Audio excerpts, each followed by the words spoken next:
Bonjour, on se retrouve pour une nouvelle vidéo concernant un phénomène lié à l'activité interne de la Terre, à savoir l'accrétion océanique. Alors tout d'abord, pour commencer, un petit peu d'histoire. Donc depuis longtemps, l'homme s'intéresse à l'étude des plaques, au mouvement des plaques, et il faut remonter donc en 1912 avec Alfred Wegener, qui va être le premier donc à imaginer une théorie. Alfred Wegener, il avait imaginé une Pangée, un continent unique, qui s'est ensuite disloqué, séparé, et donc cette Pangée s'était fracturée, et les continents aujourd'hui dériveraient sur les océans. Donc pour cela, Alfred Wegener, il s'est appuyé sur différents arguments. Tout d'abord, le parallélisme des côtes. En effet, on remarque assez facilement que, par exemple, les côtes de l'Afrique s'emboîtent assez bien dans les côtes d'Amérique du Sud. Un autre argument qui est la répartition des fossiles. Alfred Wegener avait remarqué que certains fossiles se retrouvaient en Afrique et en Amérique du Sud, et qu'il était impossible que ces animaux aient pu traverser une telle étendue d'eau qu'est l'océan Atlantique. Un autre argument, ce sont les traces d'anciennes glaciations.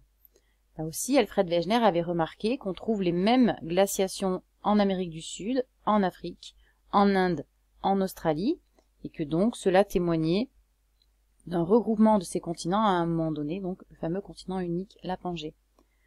Autre argument, la correspondance des structures géologiques. Là aussi, Alfred Wegener avait remarqué qu'on retrouve les mêmes structures en Amérique du Sud et en Afrique.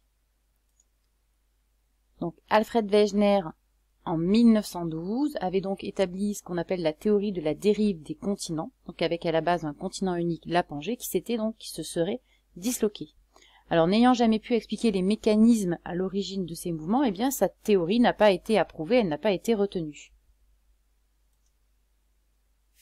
Il faudra attendre les années 50, durant lesquelles on a pu mesurer, calculer l'âge du fond des océans, et on s'est rendu compte qu'au niveau des dorsales, donc ces structures qui parcourent le fond des océans, les roches étaient très jeunes au niveau de l'axe de la dorsale et beaucoup plus vieilles lorsque l'on s'en éloignait. Donc on le voit très bien sur cette carte, avec ici à l'axe de la dorsale des roches qui sont âgées de 0 à 10 millions d'années, qui sont donc relativement jeunes. Et lorsque l'on s'éloigne de l'axe de la dorsale, on trouve des roches qui peuvent aller jusqu'à plus de 150 millions d'années. Donc on remarque qu'il y a une symétrie par rapport à l'axe de la dorsale, et l'étude du mouvement des plaques a permis de mettre en évidence un mouvement d'écartement, on parle d'un mouvement de divergence entre les deux plaques qui sont situées de part et d'autre de la dorsale. Ce mouvement de divergence, il est dû au phénomène d'accrétion. On va donc maintenant s'intéresser justement à ce phénomène d'accrétion au travers de deux animations. Alors sur cette animation, on retrouve ici en marron clair une croûte continentale qui repose donc sur ce qu'on appelle la lithosphère, qui elle-même repose sur l'asténosphère.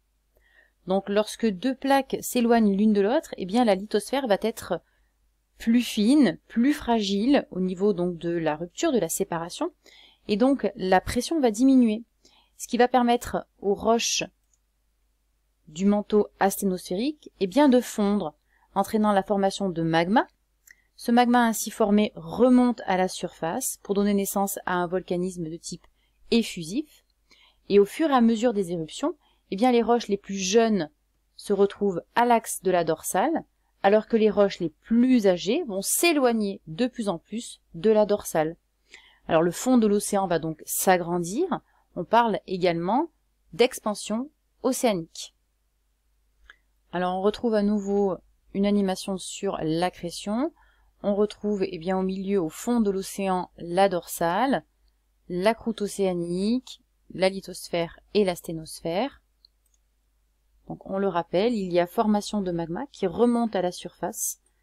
Ce magma va se refroidir, donner naissance à des roches qui vont donc repousser les roches plus anciennes plus loin de la dorsale et les roches les plus jeunes se retrouvant, elles, à l'axe de la dorsale.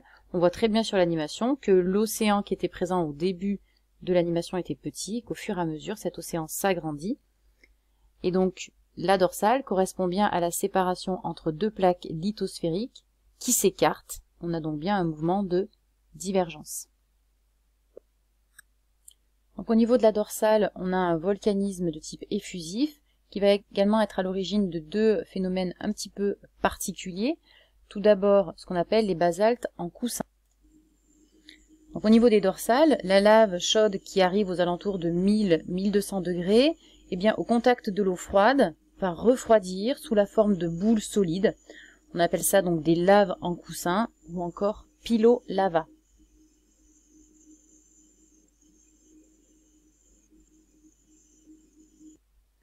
Alors l'autre phénomène que l'on va trouver au niveau des dorsales, eh bien c'est ce qu'on appelle les fumeurs noirs. Donc au niveau des dorsales, les roches se fissurent, comme on l'a vu tout à l'heure sur l'animation. Toutes ces fractures sont autant de portes d'entrée pour l'eau de mer froide qui s'y infiltre jusqu'à parfois plusieurs centaines de mètres de profondeur. Au contact du magma situé sous la dorsale, l'eau va se réchauffer jusqu'à atteindre parfois 350 degrés. Elle remonte et ressort via d'autres fissures du plancher océanique, formant donc des geysers d'eau noire et brûlante qu'on appelle les fumeurs noirs.